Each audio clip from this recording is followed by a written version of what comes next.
back to Yachting Canada. Today, we're in the agricultural and wine heartland of Nova Scotia, the Annapolis Valley. And we're joined by our very special guest, our friend Michael Howell. For more than 25 years, Michael has been a leading chef across the United States, Canada, and the Bahamas. He owned and operated Tempest, an award-winning restaurant here in Wolfville for 10 years. Where Who got married there? We had our engagement party there. We had an amazing time. So we've known each other for a while because we've been married 18 years. That's crazy. I'm glad you used the number. He's cooked not once, but twice at the prestigious James Beard House in New York City. I was there for one of those. Yes, fantastic. Yep. And he's the founder and executive director of Devour, exclamation point, the food film festival. And Michael's joining us today. I know it's a busy time, so thank you. My pleasure. 2 weeks out from the festival, no pressure whatsoever. No pressure. And we're actually upstairs, and there's lots of preparations for the festival happening downstairs. So it's exciting times. Oh, great. Nice to see you both. Yeah. Thank you. Yeah, no, it's such a pleasure to be here with you, Michael. And it does bring back all those memories from 18 years ago when we had a fabulous dinner here in Wolfville. But Wolfville, a small rural community in a small province of Nova Scotia. Amanda and I work in the yachting sector here. We're trying to put Nova Scotia on the map, but you've already put this tiny community on the map as a global destination for film and food. How did you make this all happen? When I left the Bahamas, where I had worked for about 3 years, 1999 till 2002, my kids were reaching school age, and my wife and I decided that we wanted to move to a town that had sort of 3 parameters. 1, it should be a university town. Which this is. Check. B, it should be in a burgeoning wine district, which is up and coming. Yes. And then finally, we were looking for a property that actually had an apartment so we could actually live on site for the first couple of years. And we found that here in Wolfville, Nova Scotia, the site of the old Chez La Vigne restaurant in downtown Wolfville, which had sat empty for a couple of years. And when we came here, it fit all 3 things that we were looking for. We completely redirected ourselves. We were looking at a property in upstate New York, but came home to Nova Scotia, which is where I am born and raised. So that brought us here in 2002. And in 2003, I opened Tempest restaurant and ran it. Thank you. For about 10 years. And it had a singular focus. It was on celebrating local foods, celebrating an up-and-coming wine region. But most importantly, it was an hour from a city, too. Yeah, so we should note that where we are right now in the Annapolis Valley, Wolfville specifically, we're an hour away from Halifax and Lunenburg. Basically, they are the number 1 and 2 most visited destinations for yachting. So You're very central. Well, I actually was raised in Chester, a true yachting town, and get there as much as I can. I was there sailing this summer during Chester Race Week. This is not a particularly well-known yachting destination here in the Bay of Fundy, but it did have a lot of attractants. Heartland of agriculture, heartland of wine, busy, vibrant town throughout the year. I mean, there were other properties in places like Shelburne and Guysborough, but I chose Wolfville mostly because its proximity to the city and the great country feel, but a year-round vibe. Yeah. So we ran Tempest for about 10 years, very successfully, got to be on TV, enjoyed lots of accolades, and lots of wonderful guests that I've had long-term relationships with as clients of the business. I eventually sold my business to my sous chef at the time, Dave Smart, because I had started Devour. Yes. So I had been a member of Slow Food for the better part of 20 years. And Slow Food is an international organization devoted to knowing where your food comes from, knowing who your farmer is, and basically providing good food to people. And that's an international organization. In over 100 countries with 150,000 members. And I espouse those principles from the get-go. Know where your food came from, know the name of your farmer, try and source as much locally as possible, and make sustainable, ethical choices in the food that you make. So I ran Tempest with that in mind for the better part of 10 years. But as you know, Amanda, from our time, my time at tourism, when I sat on the Nova Scotia Tourism Partnership Council for a couple of years, I actually recognized that culinary tourism and culinary travel was a growing segment of the travel population. People willing to travel just about anywhere for experiences, particularly gastronomic, and with the increasing interest in wine experiences as well too. So I looked at ways to bring people into Wolfville during the slow season in November when tourism had shut down. After Thanksgiving, things shut down. And even though I was close to Halifax, it was empty in November. Slow Food had a film festival in Bologna, Italy, called Slow Food on Film. And it was I forgot. I did know about this. films about food, mostly hard-hitting documentaries about what was wrong with the food system. Yes. And then they had these films. Not feel-good films. Not at all. No, this was we are destroying the earth. Yes. Oh dear. So Let's drink.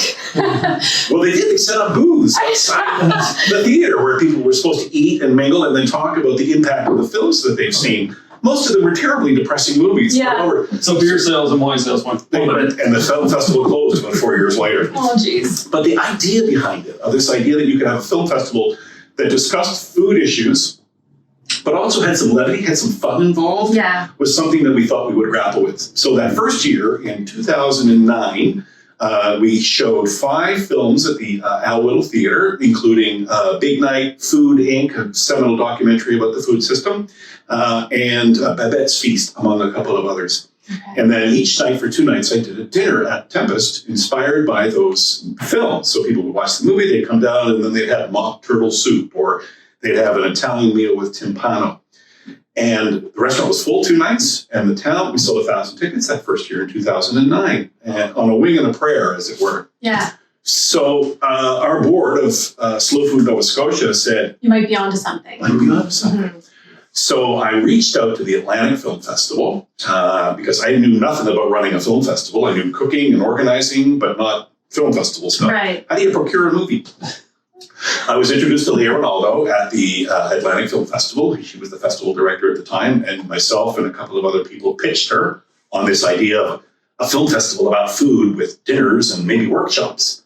So we did it again in 2011. It took a couple of years, and that year we had 2,000 people show up. Love it. We got some support of the Department of Agriculture that year, who actually helped fund a little street food rally, and I remember Minister Caldwell freezing outside as a musician was trying to keep their hands warm as we played in the parking lot in front of the Shoppers Drug Mart. October. But we had 2,000 people, and not only was my restaurant full, but all the restaurants in town were full that weekend as well, too. Which is why, I mean, it's not why you do these things, but it's icing on the cake.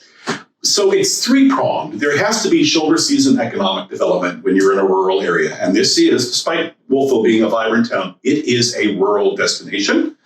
2 is living by the credos that you've espoused in the past, i.e. supporting the local food movement, knowing your farmers and producing good food, and then promoting the region as well. Well, that's one of my questions. So we use when it comes to marine tourism, it's a very similar path that we're on in trying to have the local organizations, government, private sector understand that this is marine tourism is an industry, and that's something that Nova Scotia can capitalize. There's a build it, they will come. That's not necessarily so. Build it, and they can come.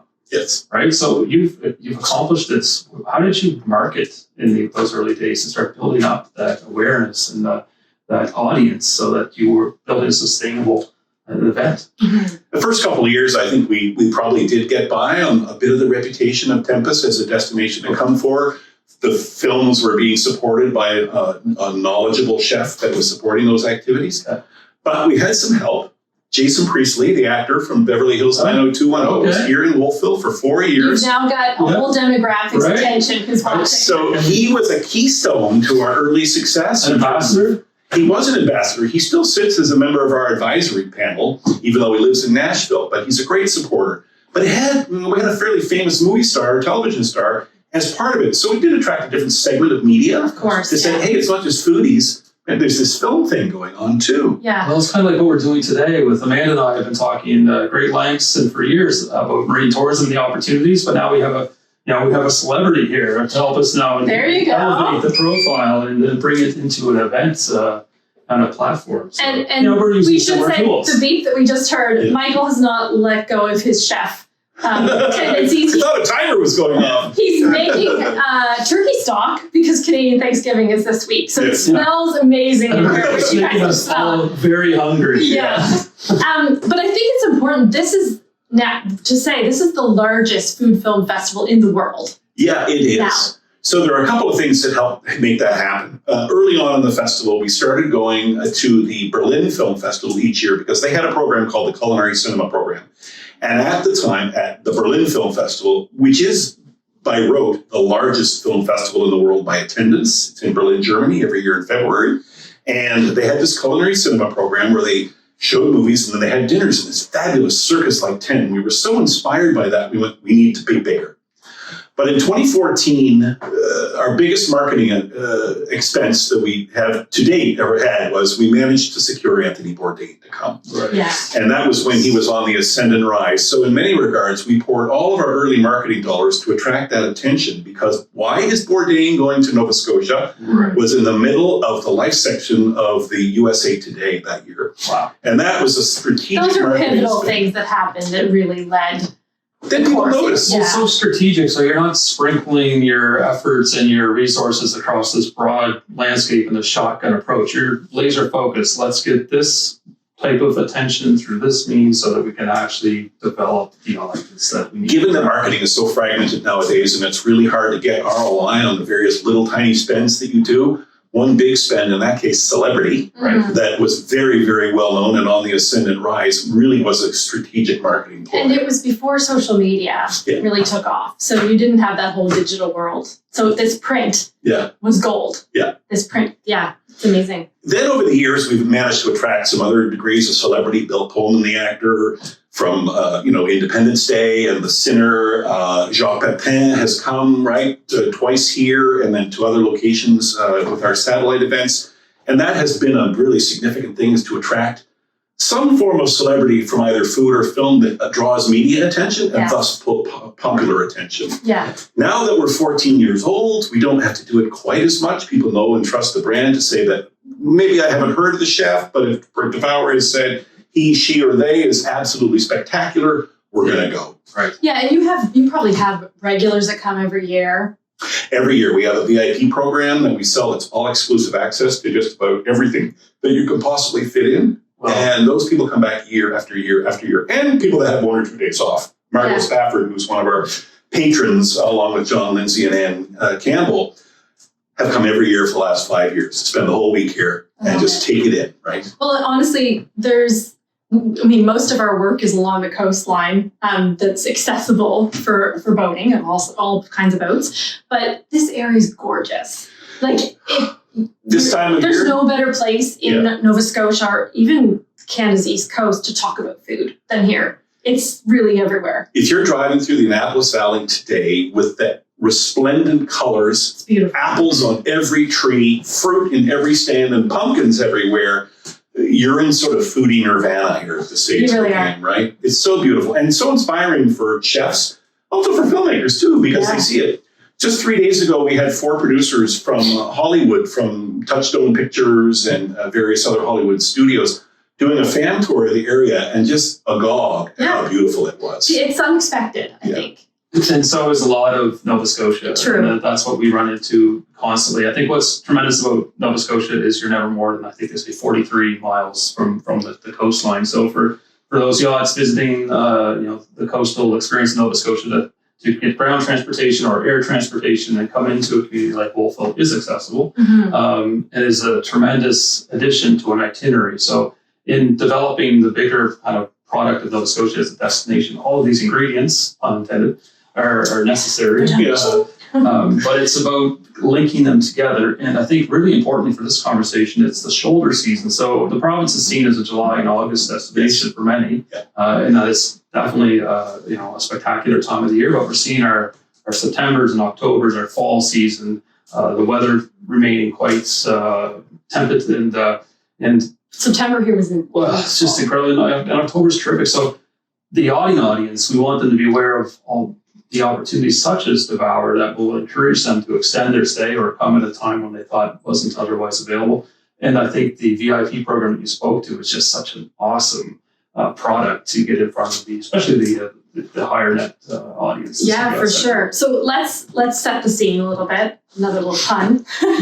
So I'm hearing about this. I'm like, okay, great. I go watch films and I eat food, but how does that work? So give us an example of some of the kinds of activities that might be going on. So first of all, it's a film festival. Yes. It's not a food festival. It's a film festival about food, whose subject is food. And it could be anything from a really impactful documentary Remember, I mentioned Food Inc. 1, we showed it the first year. This year was showing the follow-up, 14 years later, Food Inc. 2, a follow-up to that film. But it could also be a drama about murder by wine bottle. Yeah. You know?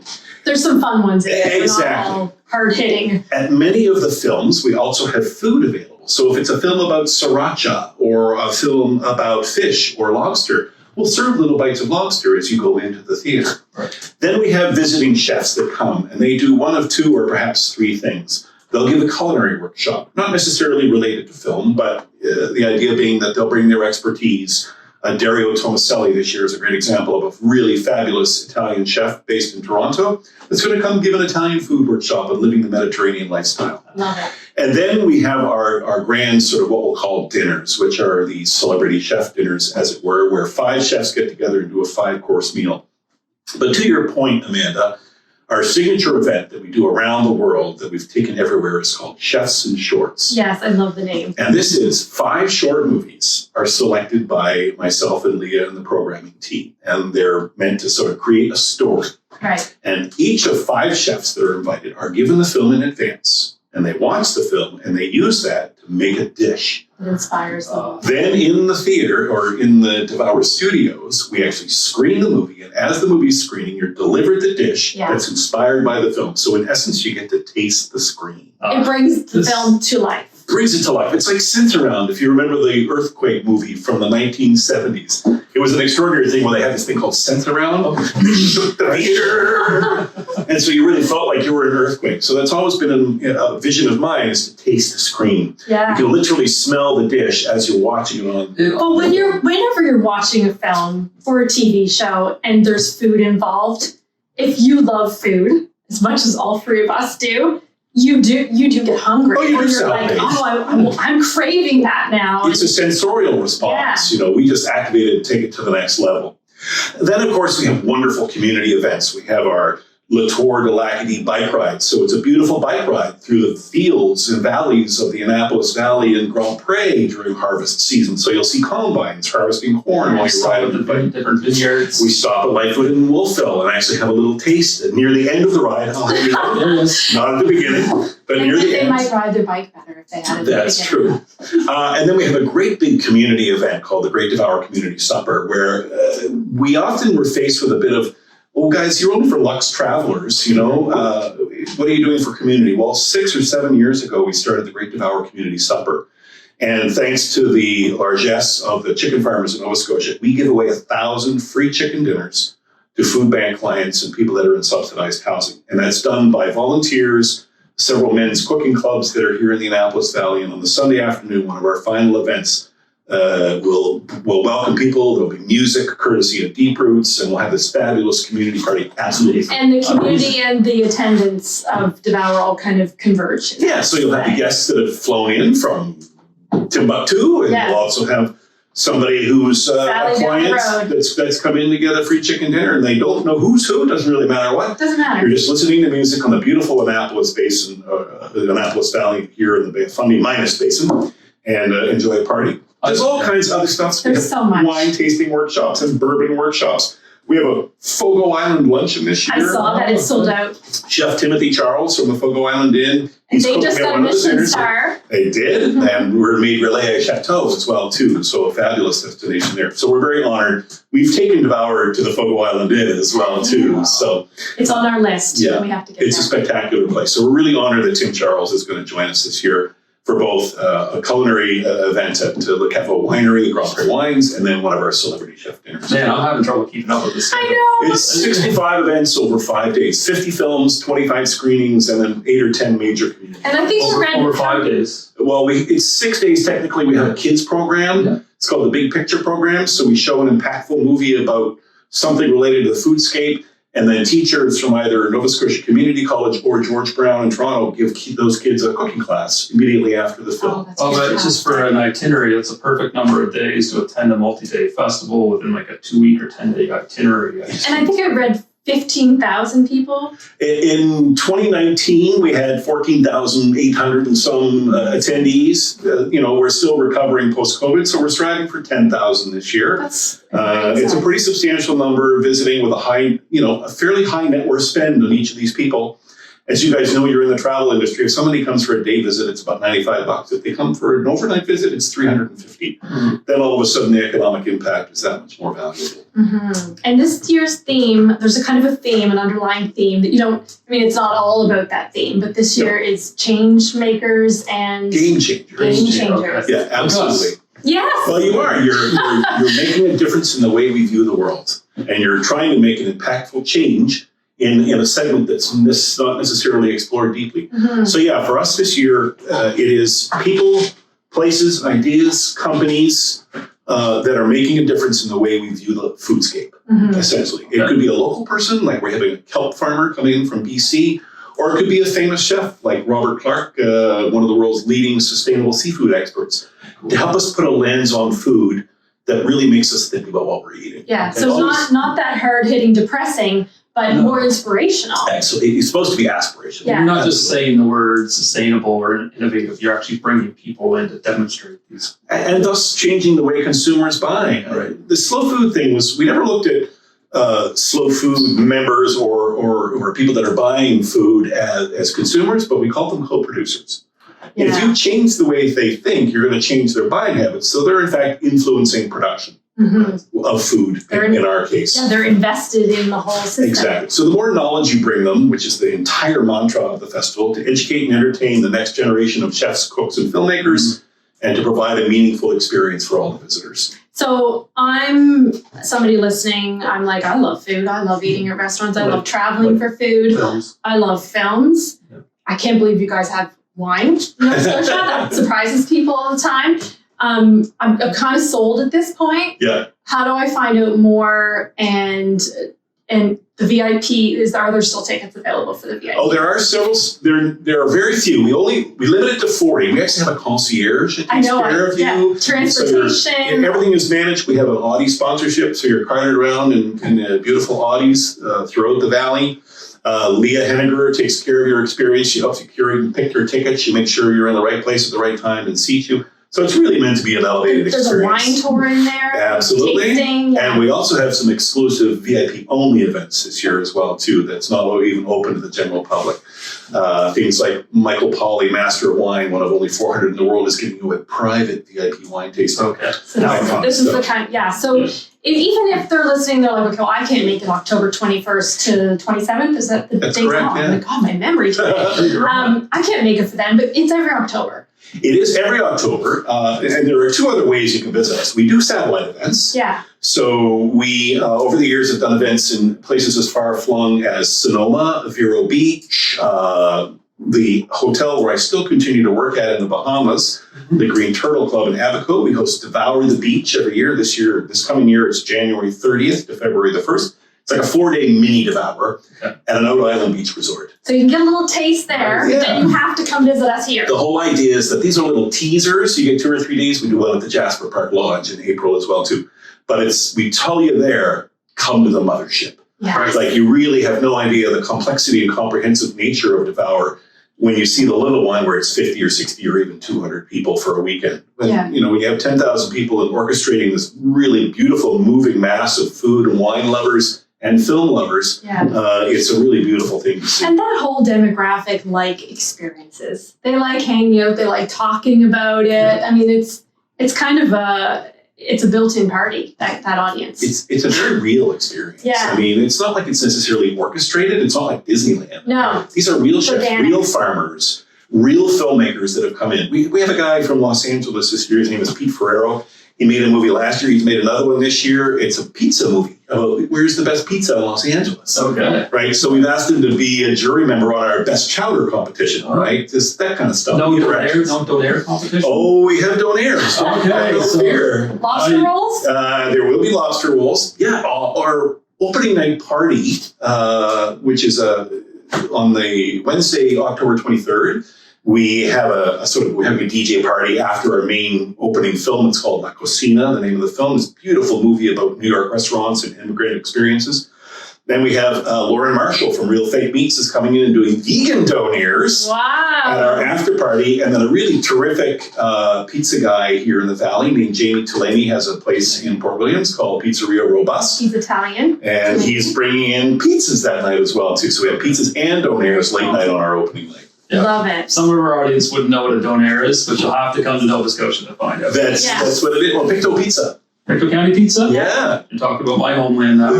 So there are some, very unexpected delicacies, I guess we could say, in Nova Scotia that are very authentic to even the communities that they're located. Very true. We're going to be featuring a lot of dulse and kelp this year. But one of our closing events, it's our awards ceremony. We give away film awards. They're called the Golden Tine Awards. And we're giving one of our partners is going to be making kelp-dusted Caesars. Ooh. So we've got kelp powder. So instead of celery salt, we're going to use kelp powder and serve that up for our brunch on the Sunday morning as an example of utilizing Nova Scotia products in new ways. Yeah, amazing. I love that. So I'm always interested in talking with people who are chefs and in this food industry. And I know yacht chefs are interested who are watching. We know that seafood, everybody kind of assumes that seafood's great here. Yeah.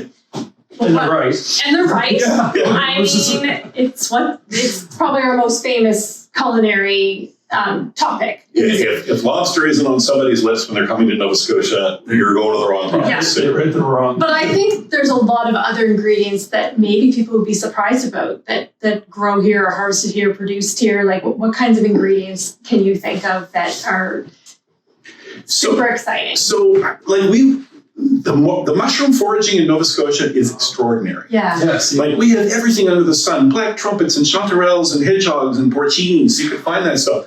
Wild forested or harvested greens as well too. Things like beach peas and sea lettuces are available. Those are always fun. Dulse is underappreciated, so we're trying to make it our mission to actually elevate seaweed in general as an edible, kelp, et cetera, et cetera. It's so healthy for you. So good, so many antioxidants. Things like hascat berries grow plentifully and beautifully here. We, of course, won't forget apples and stone fruit. Our peaches are, while they're smaller than Ontario peaches, they're much more redolent and juicy and flavorful, in my humble opinion. So those are great things. Of course, scallops, there's just no getting around that. We actually grow lots of wonderful things like Anderson's corn from the Gaspereau Valley. It's as sweet as any corn you'd ever get in Georgia in your entire life. Right? Just go right here in our backyard, about 5 miles away from where we are right now. Yeah. And wine. Lots of wonderful wines. And it's always surprising for people. Well, I will say climate change is being really, really good to the wine industry here in Nova Scotia. Each year it gets warmer progressively, a little by little. And while I know that's problematic in other parts of the world, particularly places like Florida today and tomorrow, the reality is it's getting warmer here. And while we couldn't grow Chardonnay 20 years ago, we can grow world-class Chardonnay here now. Lightfoot is a great example. Blomidon Estates, Planters Ridge, all making superb Chardonnays. Lightfoot making a terrific Pinot Noir. And then, of course, our sparkling wines, which are the flagship that we produce here. And I've sold at my restaurant since the get-go. Lacadie Vineyards, Benjamin Bridge, of course. Blomidon Estates has their Cremant, which is absolutely fantastic. So I'm blessed because we're surrounded by all this largesse. We don't need to buy champagne from other areas when we're celebrating at Devourer. We use local wines. And Gordon Ramsay even has a sparkling on his menu. Yeah, in London, England. Yeah, so. Nova Scotia sparkling all the way in the UK. I saw somebody posting on a transatlantic flight on Air Canada business class this week that Benjamin Bridge is on first class. I think I heard that. Yeah, that's awesome. So very blessed to have those wineries and to have such long-term collaboration with all the wineries here in the province. I mean, we're creating a major destination with this Devourer Studios project. This building we're building to allow us to go year-round, and as well as host other activities. And we certainly expect wine to be a big part of that. I don't know if you could have an event here and it not be. Like we're past emerging. I hate that term when they say emerging industry. Yeah, we're beyond that. Yeah, we're beyond that. But we are still emerging as a marine destination. Yes. And having our audience have the opportunity to meet you through Yachting Canada and understand all the doors that can be open, especially in the culinary world. I just like when you're talking about the Devour program and the workshops, I'm just seeing like a number of yacht chefs brought into this venue and being exposed to all these new different varieties of developing a menu for the boat and what have you. Here's a good example, Adam. So as part of the development of this Devour Studios project, next year, we're developing a Nova Scotia seafood school, which will be ongoing as a tourism asset, yes, for culinary travelers, but also a professional development series. So if somebody sailed into Chester or Lunenburg or, someplace on the South Shore, Mahone Bay, and they are interested in learning more about, maybe they want new ways to cook lobster or a scallop masterclass, we'll be offering those here in the future as well. We're going to have some signups for you, I believe. Yeah. Well, thank you. I don't know if there's. I feel like we just covered so much. My mind is flowing. We've known I'm hungry now. For years, and we've been familiar with the Devourer program and the new facility that's being developed here in Wolfville. Underneath us at this moment, they're going crazy with the interior upfits and racing to the finish line. It's just so impressive what you've done.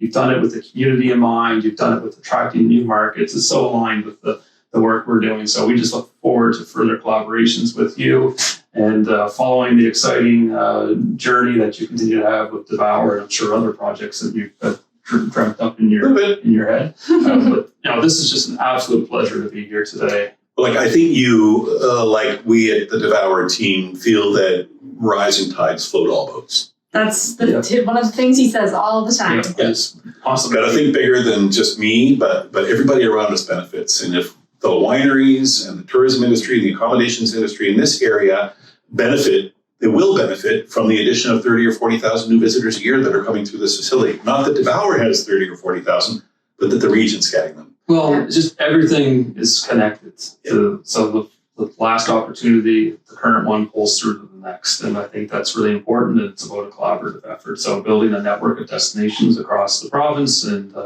making a broader audience aware and in different niche areas. And I don't like the word niche, but just came to mind with the film and how you get so many people excited about that. But it's still, you're leveraging the local assets to make the stage to put on the performance, which I think is amazing. So, I don't know I feel like we could just talk all day about this, but we better strategize about theories. Yeah. I always love the magic triangle. To me, the magic triangle is Halifax, Wolfville, Lunenburg, and everything within that sphere. Not to denigrate any other part of the province, but that's the magic triangle. That's the foundations that are within an hour and 15 minutes of each other. From Wolfville to Chester, it's an hour. From Wolfville to Halifax, it's an hour. From Halifax to Lunenburg, it's an hour and change. And we have so many assets. We need more.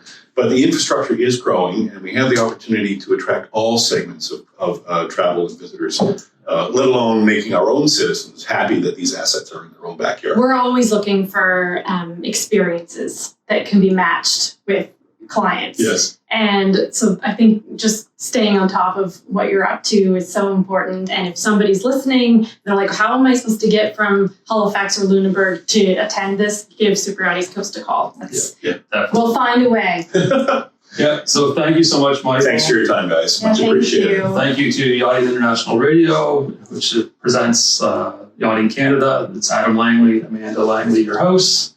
And our wonderful guest again today was Michael Howell. Devour, check it out. All the details will be on the website. Yeah. Thank you. See you later.